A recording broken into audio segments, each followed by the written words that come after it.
votre ami, en particulier dans le quartier de Sunderland, qui était son quartier, on peut le dire. Il y a une chose que j'ai apprise en me renseignant un peu sur qui était René, c'est qu'il s'appelait Prosper. Je ne savais pas qu'il s'appelait Prosper. C'est extraordinaire. Le nom du grand-père. Hein? Il avait le nom du grand-père. Il avait le nom du grand-père. Évidemment, René était né à Lourdes, mais je ne vous ferai pas l'injure de faire une biographie de René Coscubiela ici. Pourquoi nous avons pensé à donner le nom de René Coscubiela à un petit belvédère au-dessus du quartier de Sunderland? C'est parce que là, un peu comme le cimetière marin à Sète, comme disait Georges Brassens, on peut passer quelques moments de villégiature en regardant ses amis, même si sa femme et sa famille, évidemment, même si on n'est plus là. Et je disais à Mme Coscubiela qu'évidemment, il est toujours vivant, parce que d'abord, il est dans nos cœurs, à toutes et à tous. Et je le dis bien fort parce que moi, j'avais à la fois beaucoup de respect pour lui, le connaissant depuis très longtemps. Un homme qui était au service des autres toute sa vie. Et plus que ça, jusqu'à d'ailleurs poser des problèmes à Mme Coscubiela, des fois, qui se disait mais qu'est-ce que fait René? Alors René rentrait toujours au Berthail, rassurez-vous, il était toujours là, mais il y avait quand même beaucoup de choses à faire dans les rues de Lourdes, jusqu'au foot avec le Lourdes en particulier, et là aussi, à la pêche, du côté de Hélas et ailleurs, mais il rentrait toujours, on est d'accord.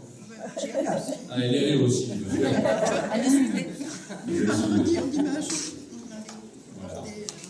On partait haut et pêcher tellement.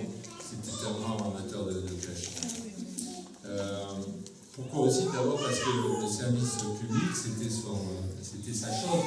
D'abord au regard de sa profession, et puis au regard de ses mandats. Alors, une petite anecdote voudra qu'il a été conseiller municipal et adjoint au maire pendant très longtemps. Il a été à la fois conseiller municipal de M. Lacaze, et puis il a été conseiller municipal et adjoint de M. François Badi. Et d'ailleurs, lorsque M. François Badi a été élu à la mairie de Lourdes, à une époque où le scrutin n'avait pas la même forme, puisque c'était un scrutin de liste, uninominal, de tours, donc on ne pouvait pas lâcher. Et René avait été celui d'ailleurs qui le faisait toujours le plus grand nombre de voix sous ce type de scrutin. Et donc il avait commencé, si je puis dire, cette campagne dans la liste de M. Lacaze, et puis il avait fini, et il avait d'ailleurs plus que fini, il avait continué avec François Badi.